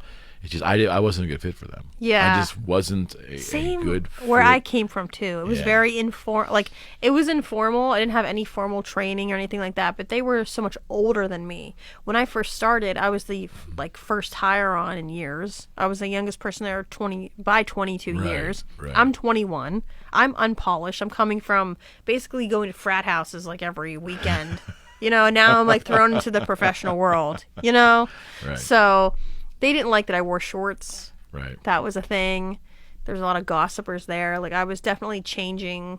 I was new, and they didn't like the new. But we ended up getting a lot of advice from people, and it usually came from more experienced agents, and they were in a unique position to talk down to you. Yeah. But they had no power to command you or instruct you to do anything, or they could not make you do what they wanted to do. No. So it's a very interesting dynamic. Would you not agree? It is. It's not traditional at all. No, in that it's not sense. traditional. Yeah. Yeah, and you get older agents, older in terms of experience, not age. Experience, really, I found some wonderful ones, but I've also found a lot of them that really like to throw that experience card in your face. Yeah, it's unnecessary. It's weird. And it's still happening once in a while. I think we've been around the block long enough, and been doing this for 8 years, you 9 almost. The thing is, we get it. That's a good level of a successful experience. We can hold our own, and probably have been for years. But you'll get once in a while that 30 or 35 or 40-year veteran of the business who wants to take you to task over the most remedial thing possible. Yeah. Oh my God. And there's this one agent, I'm not going to name his name, but you can. He doesn't. I'd rather say it to their face. I'm not going to absolutely. I get it. I totally get it. But these things I would say. He doesn't use a fax machine, or he uses a fax machine. He doesn't text, and he doesn't use email. Yeah, we may be thinking of the same person. Yes. I'm like, are you insane? As soon as I hear the word retire. Fax machine, as soon as I hear the word fax machine, and then I have these closing companies, all wonderful people, all kinds of closing company folks telling me, well, we still have to keep a fax machine because there's still elements of things that must be faxed and yada, yada, yada, whatever. What needs to be faxed? I don't have a fax machine. Me either. I use my phone. PDF is a beautiful thing. It's beautiful. I have to look up what that means. What's PDF mean? I don't know. I don't need to know. Those are mysteries of the mind. As long as I know what the acronym means and it works. Yeah, but there is a lot of. Do you think it's just fear of the web, or do you think it's just a common, unique personality, or that common, unique human trait that people are just afraid of change? People are afraid of change. You think? I hate it. Well, yeah, now that you get established and you get set in your ways. Yeah. Well, you hate it because nothing's written down. If one person changes your schedule, you might miss 3 appointments a day. And I won't even know. Yeah. That's not even. Could happen. But I mean, and how to do, okay, so showing time. Oh, what is that now? You don't know what showing time is? I know what it is. It only works for vacant. Well, it only works for vacant properties, right? I have no idea. Because, I found out yesterday they have an online thing. That's what I'm saying. So Mike said that it's free now. You used to have to pay. Well, now everyone, certain agents, I'm getting requests for showings, but I'm not getting them because I don't check my showing time. That's a problem now. Yes. So I'm like, oh my God, I'm missing. I had someone call me hey, did I get confirmed for Shannock Boulevard? I'm like, what are you talking about? Did you text me? No, I sent it on showing time. I'm like, the instructions say to text me, and I didn't give you a confirmation. Yeah, I had so the same thing yesterday. What we're talking about for the audience is just there's a third-party scheduler that we're using as realtors, or we can use. Some do, some don't, some won't. That helps our sellers coordinate scheduled times. Well, if the agent isn't aware that that's being used, that can be a little awkward. Yeah. So. Yeah. So that's a prime example. These Technology. Are newer agents that's all they know is showing time. Yeah. So I have to adapt. I'm not going to be that chick that says, I've been around 15 years and I've never dealt with that. If I say that, I'm quitting that day because I'll be so embarrassed. But you know what's great about this business, too, and I find it funny. So I was doing a deal with an experienced agent, 40-plus years in the business, very successful in this area. And I did a deal, and as soon as I saw her name, I knew I was in trouble. But I went out of my way to be kind. I just killed it with kindness, right? Mm-hmm. And at the end of the transaction, I actually carried, we were at the house that she was selling, and it was all done. And there were some garage things that the seller had given her, and she had no way of getting it to their house. And I said, "Well, I'll take that for you." And she couldn't believe it because she's so used to being so heavy-handed. Mm-hmm. She said, "You're going to do that for me?" I'm like, "Oh, it's not a problem. It's on my way home." So I lifted these very heavy items, put them in my car, took them over there. Ever since then, she has been I made a new friend, and that friend has been wonderful because it has turned into new business, although it's a different broker. It has turned in referrals, but it's also turned into connections for vendors that I've needed. Wow. So you can get there. Yeah. But you got to take a lot of shit. Yeah. I know. You can get there. I mean, you can turn a situation around. It's just, you have it in you do you want to spend the effort? Yeah. Do you have that ambition to do that? We'll see. Yeah, but you dig it though, right? I mean, you seem pretty happy. Oh, I love real estate. It's my identity at this point. I don't know what else I would be doing if I didn't do it. Yeah. And for instance, during the quarantine when I wasn't allowed to do anything, I was like, what am I going to do? I know. We were all feeling that too. Have you ever been asked by a client, like, as almost a litmus test, like, what's your political affiliation before they hire you? Yeah, I stay ambiguous, or I read what they're... But you've been asked, though. Yeah, or I read what they are, and I'm a chameleon. I don't tell them anything personal. But do they ask you, though? Have you ever been approached it's almost, you can tell it's a litmus test. It's never direct. It's like, how about this? Or, what do you think about that? Did you see this? And I already know, like... where they're headed. Yeah. So I kind of can, if you're asking me that question, then the context clues just tell me what you believe in. But you see how screwed up that is? Now we are putting that's politics. The art of negotiating. To me, I mean, I have to be aware of where my counterpart is. Absolutely. And it's I think that's part of being an informed agent too. Yeah. You're doing your homework, but I just find it ridiculous when it has to be a litmus test to get hired. It's nuts to me.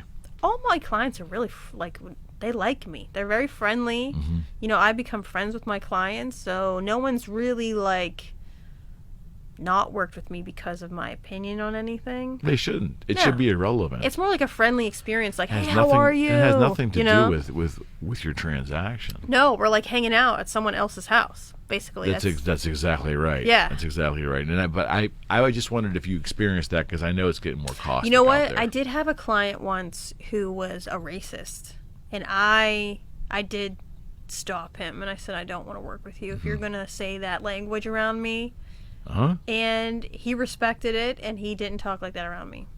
But I did. He was talking about a certain location. And he was saying racial slurs, and I said, I don't take that. I said, I don't. Yeah. I'm not. And this was like 3 years ago.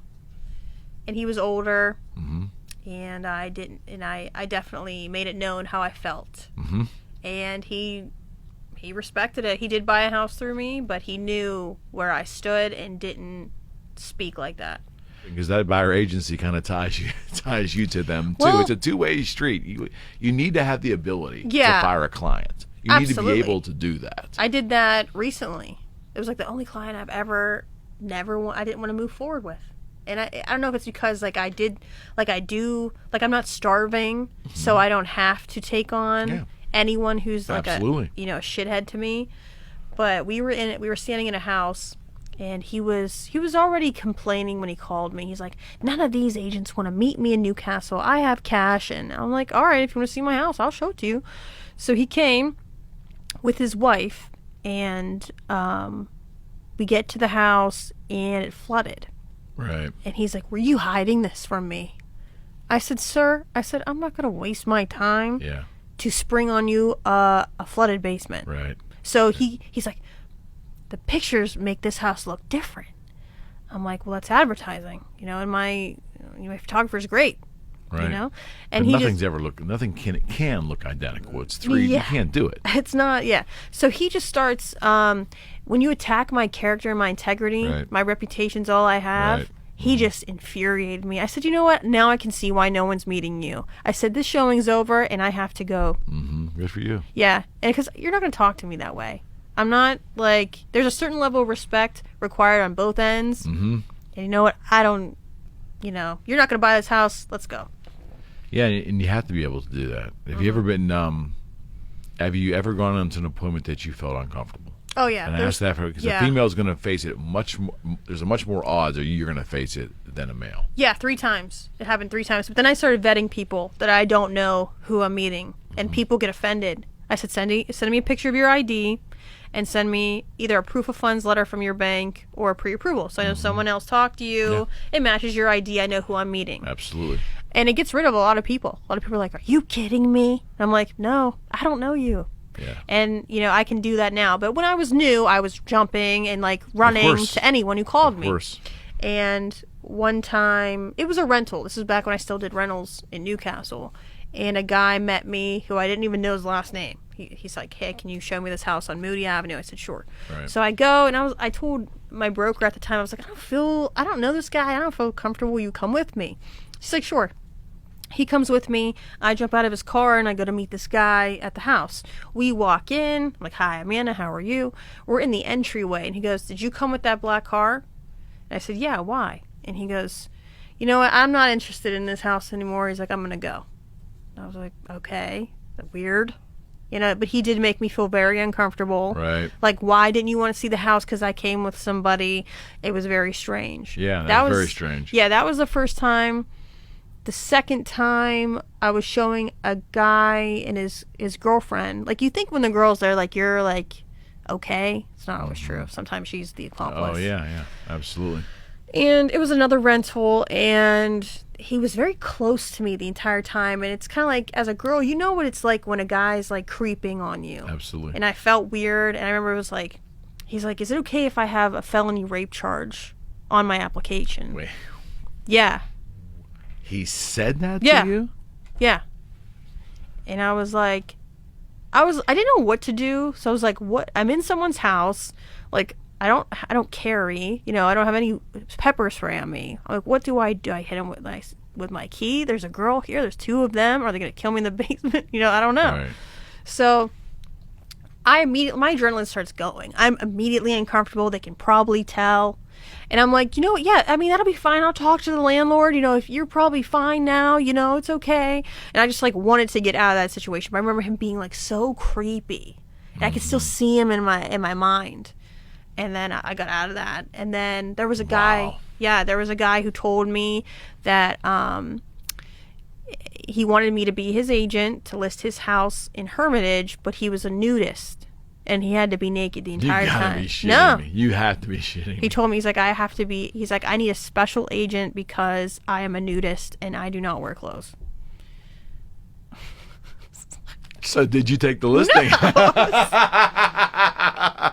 I was like, no. I was like, and this was all via text. Like, it was all, insanity. And he was going around asking a bunch of female agents to do this. It was just weird. No male agents, just females. No, just females. Mm-hmm. And another guy, he wasted my time. I remember I got up so early to meet him, and he met me at my office. He's like, yeah, I have this multi-unit in Elwood City. Like, I want you to list it for me.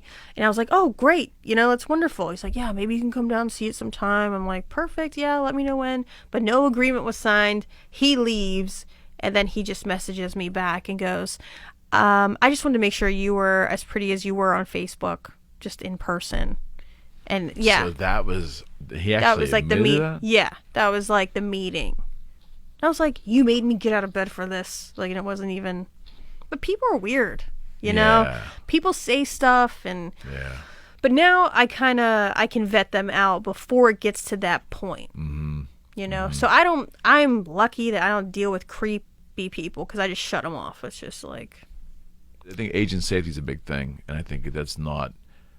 I don't think it's talked about enough. No, it's not. And I've had issues with people, trying to network, and they try to take advantage of me. Oh, wait. When you say network and try to take advantage, further explain, please.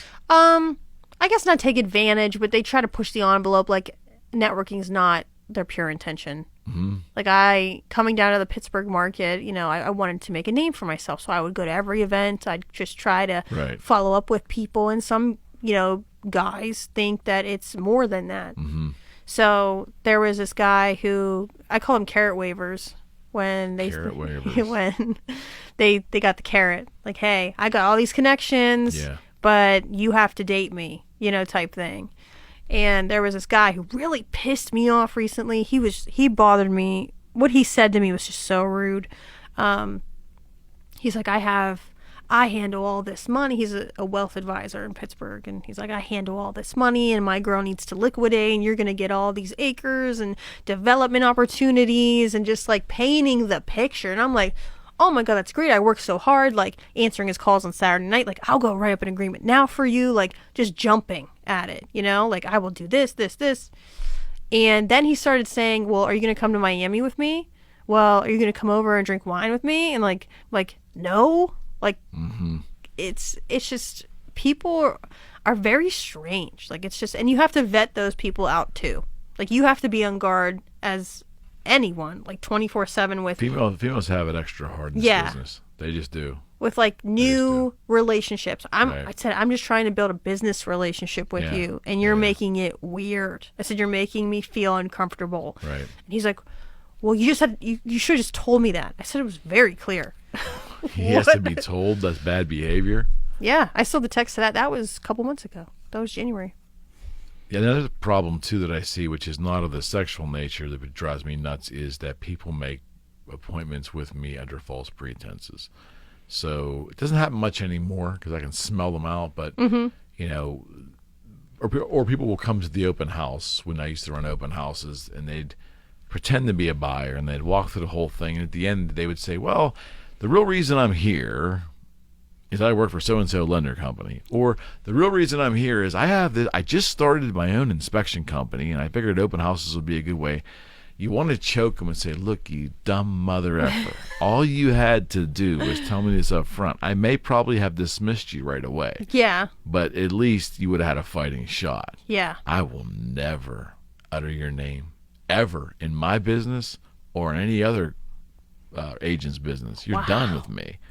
See, they're coming. They come under false pretenses. Oh yeah, they try to trick you. I don't think anyone's done that to me. Open houses are one thing, but to schedule a showing, and that's a little bit like what you ladies deal with on guys wanting to hit on you. Yeah. With us, it's they want us to use them as vendors, so they pretend, they masquerade. Oh, that's not cool. You're already lying. The initial meeting's already a lie. Yeah, it happens more times than you know. Oh, damn. It's infuriating. Yeah. So it's like, I guess overall is if the public really understood the ins and outs of what we do, they really understood it. Like the biggest misconception is that if you don't have, I don't do dual agency. It's just my own thing. But if you don't have both sides of the deal, and you have, and someone says, well, there's going to be a 6% commission on this property. You're making 6% of the sale price, and they begrudge you at times. The public will begrudge you for what you earn. They somehow can't understand the system, how it works, and we have not been, how would I put it, we have not been very good at explaining that to the public. I'll break it down for them. Well, we have to. Yeah, sure. But as a whole, though, there's a lot of confusion out there. They're like 6%. Like, yeah. I work for that. Yes, sir. Yeah, and it's just and it's with any career. I'm sure attorneys get this too. They're so much per hour to the average person. That's a lot of money. For some people that really need an attorney, if they might, if attorney's $200 an hour and they work 3 hours, that's $600. They may make that in a week. They're equating it to their own circumstance. There's a lot of that going on too. And sometimes people would make me feel guilty, and. I'm past that point now. I don't anymore. I know what I'm worth. I know my time is valuable. I'm an expert. If I make you more money than you would have on your own selling your property, then I deserve what you agreed to pay me. Yeah.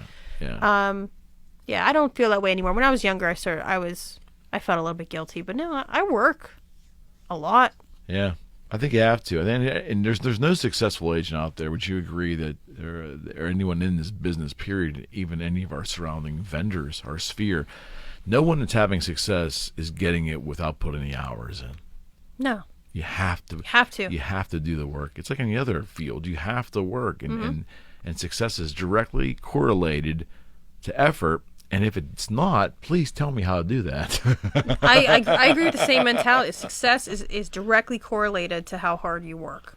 Yeah. You know, talent is one thing. Yeah. But if you can outwork somebody, you're usually going to be more successful than them. All usually, the time. You know. All the time. Yeah, nothing's perfect. I didn't have any guidance in real estate. I went to college, graduated with a degree in biology. I was the first one to graduate out of my family. You know, that's what we thought was supposed to happen. Right. You know, but really, I just went and turned all the way left, and I went to real estate, and it worked out. Yep. You know, it's because I worked hard. I didn't have a big family name. Right. I didn't have someone who owned, you know, a huge company in my town to get me all these leads or ins. Like, I had to grind. I was 21, and I never bought a house myself. I didn't buy my first house until I was 25 or 26. Right. So I had to work. Yeah, and I think and I learned it decades ago when I started having some entrepreneurial success, and everybody would say this. This was a thing to say. Come on, man, tell me the secret. Come on, man, tell me the secret. Tell me what to do. Tell me what to do. I don't want to go to my job. Everybody wants to do it. Yeah. They want to know how to do it. And all I would ever say was, I get up every day. I buy and sell guitars all day, every day. If you do that, I think this could work for you. Yeah. I get up now and I introduce people to the services I do, and I work with them to help them find homes they want to live in or help them sell their property. Yeah. Every day. If you do that, things will work out for you. That's all I can tell. It's the only advice I can give anymore. It's the truth. Because the public's, they all want that quick fix. They see the lifestyle. They see the freedom. Or the perceived lifestyle for some. The perceived, yes. Yeah. And last year, I was being approached at least two young people a week on Instagram.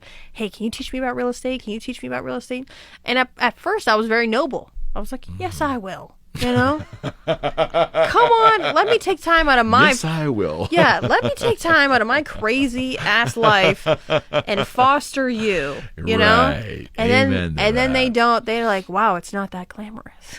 No, it's hard. Well, yeah, of course. Anything worthwhile takes effort, and that's just it is the old school way of the harder you work, the more successful and the more luckier you become. Yeah, and now I'm like, you know what? I can't. I'm sorry, young sir, young ma'am, but I can't. I don't have the bandwidth to do it anymore. The patience of starting from one. This is page one. Like I can't, and then they don't appreciate it anyway. So I have a good team now where they appreciate me, but you have to. I was just meeting anybody who was new in the lender industry, who was new. I was just trying to support everybody and be noble and be nice, and it's just like at one point you have to be like, I can't anymore. You know. Let me ask this last question before we wrap up. I know my generation did not have a good grasp growing up of the concept of time. I don't mean esoteric, We can talk about that the next time because we didn't get there. She avoided the alien question twice. I did. Anyways, we did not have a good grasp of time and how it relates to success, meaning that we saw our parents and our grandparents work in mills forever. We should have understood it. Grandpa worked in the mill 45 years and did pretty well in retirement. That was a decent life for him. We wanted to go to the airport and make like $30 an hour. I can just go get a job for $30 an hour at the airport. Guess what? It didn't work that way. We didn't understand that you had to put time in. You had to work and effort. We figured it out, but it took us a while. Every generation that's come after me understands it less and less, in my opinion. Like that instant gratification thing, they think they can just instantly, at times some younger folks believe they can just enter something and master it and make a ton of money. Mm-hmm. Do you agree with that or don't you agree with that? It's a fantasy, but it definitely, it's so weird. It goes back to the social media thing too, where we're told that we can do anything that we want. And yes, that's a good ideology to have. You have to have relentless self-belief to become successful in conjunction with working hard. Right. But the idea, like you said, the concept of time, where it happens overnight, or you're going to start being successful without any failures, is not real. You're going to fail. Like that, timing is everything. And you know, opportunity meets preparedness. Timing is everything. Absolutely. But the idea that it's going to be quick, I mean, I feel like it could happen. You know, I can't discredit that there's not that slight chance that it might. An outlier somewhere. Yeah. But you've got to control it. You've got to create it. Your life has to change. Your mentality has to change. The way you deal with setbacks has to change, and the way you bounce back, and how long you're going to dwell on that. You're going to care if someone talks shit on you, and you're going to care if maybe you do mess up, or if this happens. Like the timing, experience. You know, there's so many factors to it. Yeah.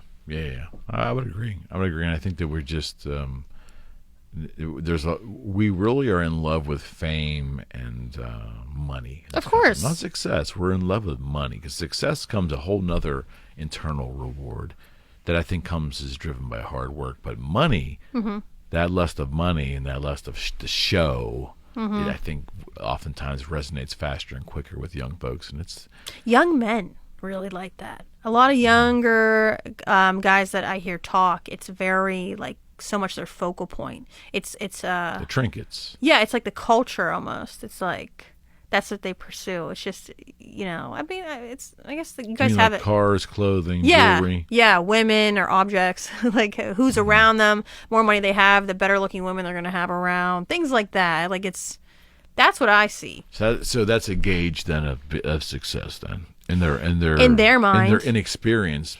Yeah, meaning they have not had a lot of experience in life. So up to that point, that's what they.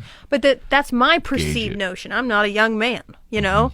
But I think that's what they think, you know, and I'm talking like early 20s, that demographic. That's kind of sad in a way, though, because I look at that, and elements of that have always been around. I was the moron at 25 years old buying a Rolex watch when I could barely pay my rent, because I thought that was something that the successful people around me was wearing. Yeah. You know what I mean? People say that too. They say, fake it till you make it. You know, you need to buy this Mercedes. I never believed that. I just wanted it because I thought that was important. I don't know if I was really trying to fake anything, but it was a big fakery in the end. But you get past that, and the trinket stuff's and the older you get, the trinkets mean nothing. They don't. They mean nothing. I wish no one, like, social media gives me anxiety. Like, I like to post it sometimes. Like, I'll post something, and then I get cringed out, and I'm like, oh, I want to delete it. Like, it's just like so... Yeah. You know. Well, and there's nothing wrong in this world with nice things. I mean, if you earn a great lifestyle and you want to reward yourself, it's your money. You have the right to do it. Yeah. It's just that the work has to come before the spending or the money. And I think that's changed a lot. We're not grasping that. I don't Overall, no. They're pretty. I mean, 20-year-olds are always careless, but they're... No matter what generation. Yeah, I don't even want to talk about this. Man, I'm 30 now. Oh, this is aging me. 30's nothing. I'm 30 as of June 17th. I'm not okay with it. So... 30 was a cakewalk. 30 was a little traumatizing as a male. As a female, too. I'm traumatized. I got married for the first time when I was 30. Yeah, nowhere near that. Yeah. I'm running... Like, marriage makes me feel old. Well, I was feeling old because at the time, for me, it's just the relatives were saying, where's the grandchildren? You're not even married, you know, because, again, it was a different time. Yeah. But they were like, you know, you're just going to keep running. And they were perceiving that the perception was that at 26, 27, 28, 29, that I was out every night partying and drunk with a harem of women. There was nothing remotely close to any of that, but that's what my family thought I was doing. That's what they think I'm doing. Yeah, blowing my life completely. My grandparents, my aunts, my uncles, even my mom and dad probably at the time were going, will you please settle down? I'm at home watching a baseball game with a can of beer. You think I got some kind of like jet set life? I'm going from club to club. I don't have any money. Yeah. I'm like, what are you doing? I mean, where's your mind at? I'm not ready. Yeah, that expectation. This was a lot of fun. Did you have fun? I had a lot of fun. Yes. Did you? Uh-huh. Yeah, sometimes you just got to get in there and just get things off and just shoot the shit. Yeah. But I asked Anna off camera. There's been a couple people that have been on this show that I would love to have come back as a co-host, so we can bring. I love to get people with different topics, and that we haven't been real successful at it because of COVID yet. But the plan for 20 was to take prior guests and meld them with scientists or philosophers and really get a lot of different kind of takes on that subject. So if you're willing to come back and do that stuff. Oh yeah, we're gonna talk about physics because I love physics. physics. We're gonna do physics. Okay. We have some folks from Duquesne and from CMU that are coming in. Oh, they can answer all my questions. Because I don't think there's anybody that can answer all of your questions. I have it. Listen, I want to make there has to be some type of radar repellent for speeding vehicles, and I know that if I mess around with physics as much as I did with real estate, I could figure it out. I think she's gotten too many tickets, right? They I make have those radar detectors, right? I needed to repel the radar. I need to go under the radar. So if I'm speeding, there has to be like Star Trek kind of shit you're talking about right there. I'm gonna figure it out. I'm gonna ask him. All right, I appreciate it, my friend. Thank you. I appreciate it. All right, we are out. Bye.